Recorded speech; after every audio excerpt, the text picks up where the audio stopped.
I really believe that we owe it to our children to ask the hard questions. I understand why parents are lost and confused and perplexed. Who do they believe? Do they believe they're a medical doctor, they're a pediatrician, the CDC, the FDA, the EPA? Do they listen to Mary Tocco? You know, people do call me the Aaron Brockovich of this industry because I am not a physician. I don't have a degree. I bet I have more hours studying the whole issue of vaccinations than probably 100 doctors combined, but I am like Aaron Brockovich. She was not an attorney, and yet she was responsible for the largest class action lawsuit in the country because she was passionate, dedicated, and she trusted her gut, and she wouldn't give up, you know, and that's how I've been with this issue. And I always tell people, don't trust me. In fact, Scripture says, trust no man, okay? I'm going to present to you information that I have dug and dug for years, you know, thousands of hours of research. And I'm going to give you references, scientific, medical documentation for what I share. It's up to you to make that decision. Do I vaccinate or not? That is your decision as parents. And that's why I fought so hard in the state of Michigan for all of you, so that you, your children, and your grandbabies have the right to choose whether or not to vaccinate. And that's why I want everyone to take this little purple form with you. And please join Michigan Opposing Mandatory Vaccines. It will be the best $15 you have to spend this year. And when you join, you get a referral directory of doctors who will honor and respect your decision. You get information from us. You find out when I'm speaking in Michigan. You get newsletters. Believe me, we need members to join. In fact, you can join by signing it up, putting your credit card, and put it on my table. I will make sure it gets to the right people. But we have to continue to increase our numbers as we become aware of the situation. George Shaw said, of all the antisocial vested interests, the worst is the vested interest in ill health. I love this quote because can you imagine people having a vested interest in keeping children unhealthy? This is a very comprehensive talk, and it's very complicated, and it's going to come in 3 parts. The introduction, which is now, I'm going to talk about the childhood health crisis we have in this country. I don't think everybody's aware of how severe it is, how bad it really is.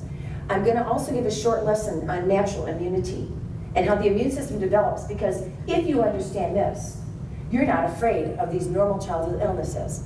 In fact, you'll come to understand that they actually help build the body and make it strong. And then, who isn't vaccinating?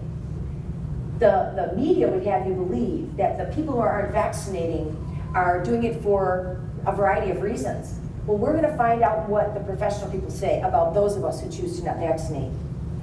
And then part 1, we'll get right into 4 beliefs. Belief number 1, vaccines save lives and protect. Unvaccinated children are in danger. Second belief, herd immunity. We hear about herd immunity, especially now because Michigan's rates are low. You guys saw that in the Detroit News and around here, and I've done 2 radio stations this week being interviewed about Michigan's low vaccination rates. We ranked number 4 in the country. Last year, if I'm recalling it correctly, 7,300 children went to kindergarten with waiver forms. Okay? And I have to tell you, I've been working in this state more than anywhere in the country over the last 20 years. And I'm excited to hear that. Vaccines are safe and toxic ingredients in productions are tested. That's a huge issue we're going to cover. And then, of course, this whole belief, no shots, no school, that is not true. You must know your vaccine rights or you will be treated like a slave. You will be told what to do and how to do it. And my goal is to empower you, give you information that empowers you. Do you know when I started looking at this, when I was only 24 years of age, pregnant, I didn't know anybody that was not vaccinating. I had to order books online that were hard to find, and I had to read those books. And I began doing lectures on a overhead projector where I would type out my screens and literally enlarge them. I mean, this is how long I've been doing this. To think that we have all these people in this room and thousands of websites now at your fingertips for information is absolutely amazing to me. And I believe we are getting to the tipping point. But anyway, part 2, we're going to talk about the swine and influenza vaccine, the Gardasil cancer vaccine. I'm going to expose corruption and conflict of interest in Washington. And we're going to handle belief number 5, have vaccines really eradicated diseases or illnesses. Then we're going to talk about what does vaccine injury look like and how can we address it in children. And then we will have time for questions and concerns. So if you have a question while I'm going along, write it down because you may forget it. Save it for the end where we're going to just hammer them out. So there's a professor at University of Toronto.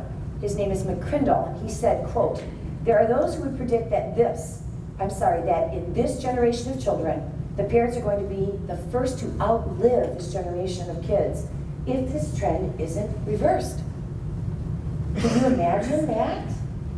All you young parents out there, can you imagine burying your children before you die?